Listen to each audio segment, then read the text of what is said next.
Hey guys, tonight we're heading back, way back, to a time when sandals were strapped tight, togas were itchy, and one bad sneeze could earn you a diagnosis involving leeches.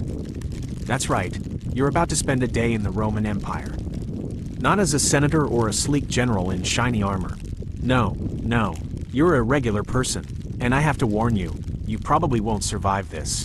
The cobblestones are hot, the aqueducts don't quite do what you hope, and if you think your modern problems are bad, just wait until you meet your diet.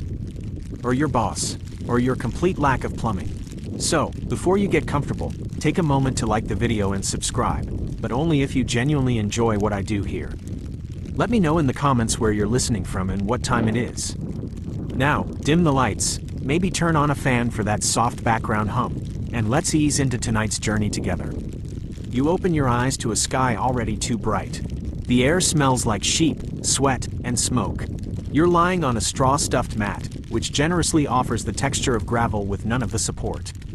You slept inside a one-room insula, a creaky Roman apartment that somehow feels more flammable than the torch-lit streets outside. Your clothes?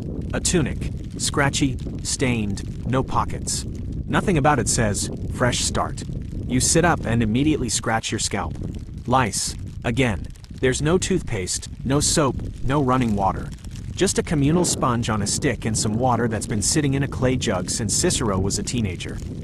You rinse your mouth, hoping you don't swallow a mosquito larva. You're already sweating. Rome doesn't wait for your comfort. You're expected at the worksite. Some road out near the Tiber needs patching. You trudge through alleys of cracked stone and wet mystery puddles. They say the aqueducts are a marvel. And sure, clean water flows into the city, just not here. Not to you. A cart rumbles by, its wheel missing half its rim.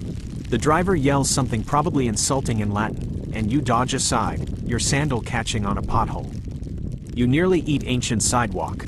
Welcome to Monday. At the edge of the city, you join a group of other laborers. Some were born here. Others? Well, some may have arrived in chains. You don't ask. You're not paid to be curious. You're paid in coins so worthless the metal might be worth more than the face on it. The overseer is a sunburnt ex-legionary who still thinks shouting equals leadership. He points to a stretch of broken road and says something about speed. You understand about half. Doesn't matter. You lift the pickaxe. You swing. You repeat. By mid-morning, your hands are blistered. A breeze kicks up dust, and now your nose is full of grit. Your stomach growls. Breakfast was half a barley cake and maybe a fig. There won't be more until the sun starts dipping. Maybe. Historians still argue whether Rome's working poor were fed regularly or just enough to stay vertical. Judging by the gnawing in your belly, you'd bet on the latter. Next to you, an older worker wheezes. He says his chest has been tight for days, maybe weeks. The guy's 35. You'd have guessed 60. Rome doesn't do workers' comp. If you collapse, they drag you to the side and keep going. No medics. No breaks. Just that lovely warm Mediterranean sun roasting the back of your neck. You try to distract yourself by thinking of the city's beauty. Maybe later you'll pass by the Pantheon.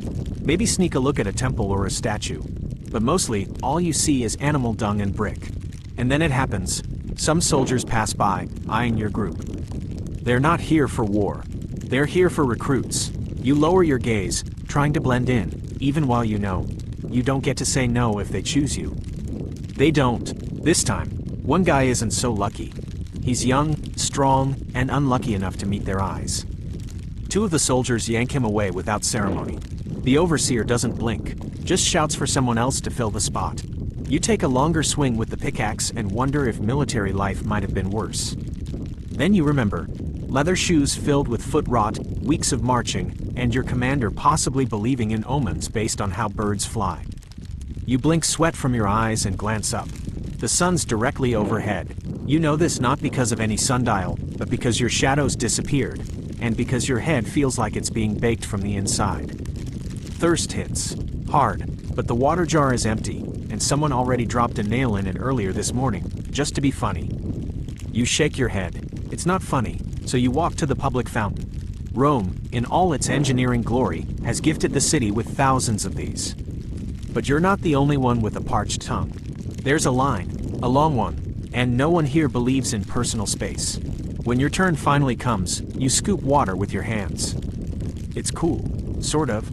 At least cooler than your skin, which now feels like it's been slow roasted. You drink, knowing full well that upstream someone's probably washing their goat in the same system. Still tastes better than whatever passed for wine at dinner last night. That sour, vinegary mess could strip paint. Or, more accurately, amphora. Somewhere nearby, a priest is chanting at a small altar. You pause, just for a moment, trying to catch the words. Not that it matters. You're not rich enough for the gods to care. One of the weirder details? There's still debate among scholars about how much the average Roman actually believed in the state religion. Public rituals were common, but whether people had private doubts. No papyrus diary tells us for sure. You think about that while someone shouts and the crowd shifts, surging like a school of fish. A small boy picks a pocket and sprints. Someone gives chase. You don't. You're too tired. The market smells hit next. Spices, spoiled olives, a full barrel of fermenting fish guts. They call it garum, and it's somehow the ketchup of the ancient world. You gag, and just like that, it's back to the job site. The afternoon sun hasn't cooled. Your arms ache. You pass the older worker again. He's now slumped, wheezing harder. No one stops. Neither do you. Because in Rome, if you don't move, you get moved. By sunset, you're not just sore, you're reshaped. Your shoulders slump forward. Your lips are dry. Your skin itches from the dust, the sun, the tunic, and life itself. But your day isn't done. Not even close. You drag your feet back toward the city, your toes coated in a gritty mix of sweat and street grime. Every step sends a sharp whisper through your calves. You're not entirely sure your kneecaps are still attached properly. You'd love to clean up. Really, you would. But your options for self-care are limited. Bathing, in theory, sounds pleasant. Until you remember what the Roman baths are actually like. You pay your few coppers at the entrance of the thermae, stepping into a steam-laced world where old men argue politics naked and children sprint between puddles of mysterious temperature. The walls drip. The marble floor is somehow both slick and scalding. Someone farts openly. You pretend not to notice. You try the tepidarium first, a warm room. Not too bad. Then the caldarium, the hot room, where the air hits your lungs like boiling broth. Your sweat doesn't even have time to form before it evaporates. A man beside you starts singing. In Greek, loudly. And then, of course, the communal oil scraping. There is no soap, just olive oil, smeared on your skin and then scraped off with a curved tool called a strigil. You squint at the brown-gray paste it removes. That used to be on you. That might have been your soul. A quick rinse from a cold jug completes the ritual. The water is frigid enough to cause full-body regret. You shiver, barely clean, already sweating again. But hey, you're no longer covered in road dust. Just bathhouse bacteria. Historians agree Roman baths were social hubs, but they also agree these were absolute petri dishes. If someone sneezed in the caldarium, chances are you'd be coughing by sundown. You step outside, and the city stirs differently now. It's afternoon. Everyone's out. The forum swells with chatter, gossip, merchants hawking goat cheese and eel paste.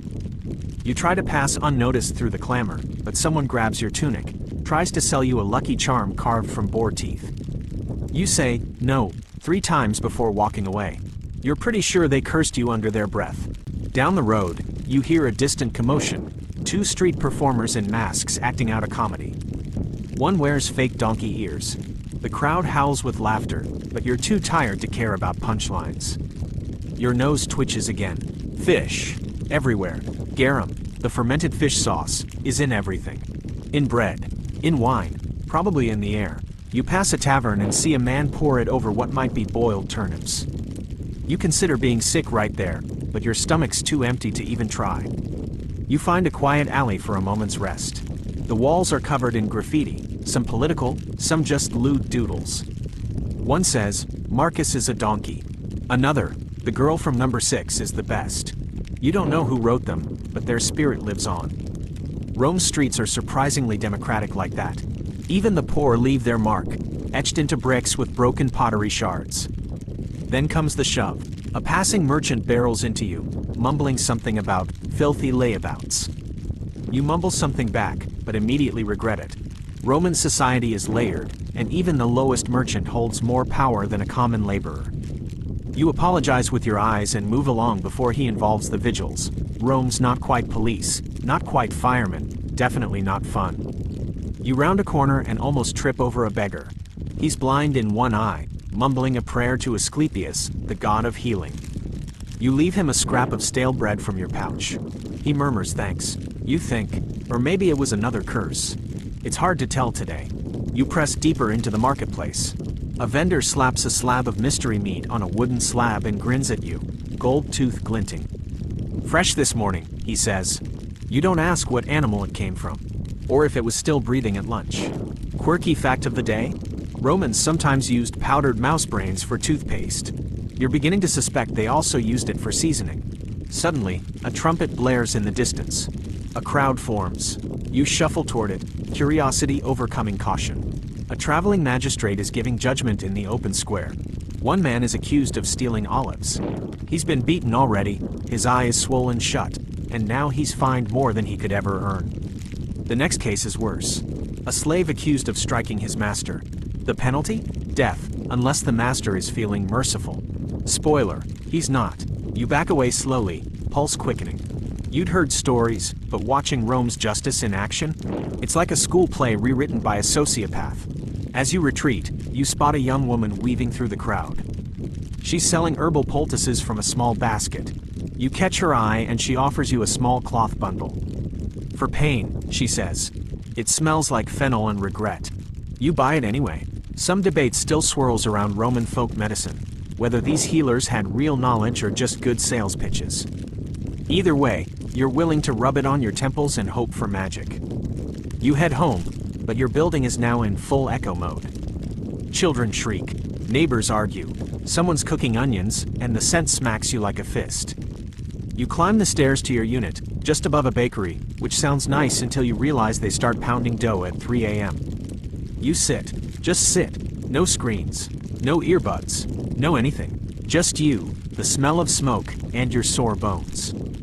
You try to meditate, but the clamor rises again. Outside, a runaway cart smashes into a corner pillar. You hear swearing, then laughter, then dogs barking. The city's alive. It never really calms down. You lie back on your scratchy mat. Your back protests. Your stomach growls. Someone in the building next door is singing. Off-key, loudly. You contemplate asking them to stop, but that's a fast way to lose a tooth. Through the shutter, the sun starts dipping low. Rome turns gold, then red. You almost forget how miserable you are, until a rat scuttles across the beam above your head. Sleep? Not yet. Not even close. The sun finally disappears behind the rooftops, but there's no gentle twilight. Just sudden shadows and the flicker of torches casting long, twitchy shapes across the alley walls. You'd think nightfall might offer some relief. It doesn't. It just brings new problems. Quieter, yes, but sharper. The air cools slightly, but your tunic sticks to your skin in damp patches. There's no breeze tonight, just the scent of sweat, smoke, and a neighbor's attempt at cabbage stew, burning. Again, you try lying down, but every plank in your floor creaks like it's auditioning for a haunted amphitheater. Below you, the baker coughs a wet, phlegmy rhythm. Above you, a couple argues in a dialect you don't even recognize. And in the alley, a cat fight, literal cats, but they sound like demons being exorcised. One of them hisses, then screams. You sigh, you try again to sleep. Then the screaming shifts pitch.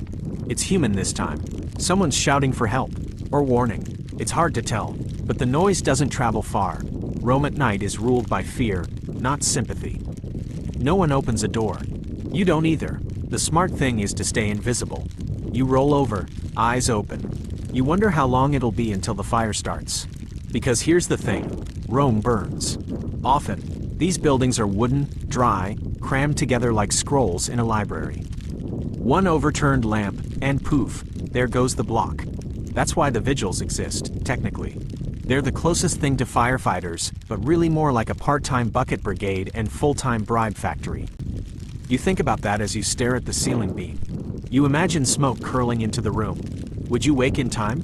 Would anyone shout? Or would it be just your turn? You get up. Can't sleep anyway. You walk to the public latrine down the street, torch in hand. The torch makes you a target, but walking blind in Roman alleys is worse. Rats, thieves, Random holes in the ground. Take your pick. The latrine is busy, of course. It's a social thing. A dozen people on benches, talking about chariot races and grain prices, while relieving themselves over a shared trough. You sit as far from everyone as possible and try not to breathe. And remember the communal sponge on a stick? Yep, here it is again. Floating in vinegar water, or something that used to be vinegar. You hold your breath, use it quickly, and back away. You hear a cough behind you and freeze. A man steps out from the shadows, just watching. You don't wait to learn why.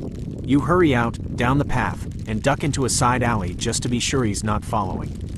Turns out, he was. But only briefly. You hear his sandals scrape away in another direction. Maybe he found someone slower. You don't like that thought, but you're not about to play the hero. Not here. Not now.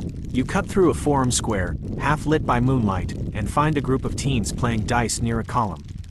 They shout and slap coin on stone, then cheer as one wins. You envy their energy, or maybe their apathy. Either way, you don't stop. Back at your building, someone has tied a charm over the doorway, twisted string with bones and feathers. A ward against spirits, maybe. A curse, maybe. Superstition is everywhere here. One merchant swears sneezing during dinner means your grandmother is watching. Another won't drink water on even-numbered days.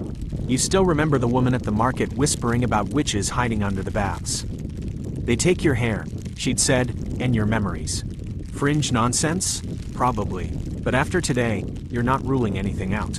Historians still argue whether Romans truly believed in magic or just used it as a scapegoat for whatever went wrong. Plagues, crop failures, stubbed toes. But in this city, belief isn't a question. It's a survival strategy. You lie down again. You pull the thin cloth over you. It does nothing for warmth, but maybe it keeps out the fleas. Your muscles ache in ways you don't have words for. Your arms buzz from overuse. Your jaw clenches from chewing yesterday's bread for so long. You close your eyes. But just as sleep begins to tiptoe in, there's a knock at the door. Light. Tap tap. You freeze. No one knocks at this hour unless something's wrong. You stay still. Maybe they'll go away. Tap. Tap. A whisper follows. You awake? You know that voice. It's your neighbor from 2 doors down. The one who trades grain for gossip. I need help, she says. My husband. He's sick. You hesitate. Because Roman medicine is basically a game of guesses and goat parts. There's no real healing. Just praying, bleeding, and, if you're rich, a Greek doctor with a terrifying toolkit. You follow her anyway. He's lying on the floor, sweating through his tunic. His chest rises fast, falls shallow. His breath smells like sour milk and iron.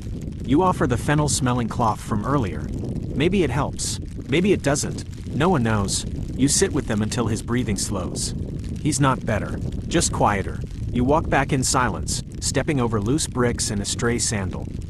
You wonder how many people die here each night without anyone noticing. When you finally lie down again, the city is still. Quiet, eerily so. And yet, your heart won't settle. Your body buzzes. You've lived through one day in ancient Rome. Just one. And already, you're not sure you'd make it to a second. The candle sputters. A rat skitters. And you finally, let sleep slip in. You did it. You survived a full day in the Roman Empire. Barely. Now, as we leave the gritty streets and crumbling arches behind, let the world slow. The sandals come off. The dirt fades from your skin. You're no longer in that cramped, smoky room, lying on straw. You're here. Warm, safe, quiet. Breathe in, slow and steady. Imagine the distant hum of wind through olive trees. A soft night sky spread above aqueducts and ruins. The glow of torchlight dims into nothing. The streets are empty now, the shadows stretched long and still. Even the cats have curled up, their squabbles settled. The sounds soften. Stone fades into silence, footsteps into memory. You're no longer part of that restless, sleepless city. You're drifting, slowly, gently, as though floating through time itself, untethered and weightless. Let your thoughts settle like dust in a sunbeam. Let your breath be calm. Let the day melt. You don't need to fix the broken roads. You don't need to taste another drop of garum. You don't even need to lift a finger. Just rest now. Tomorrow is thousands of years away. Sleep well, traveler.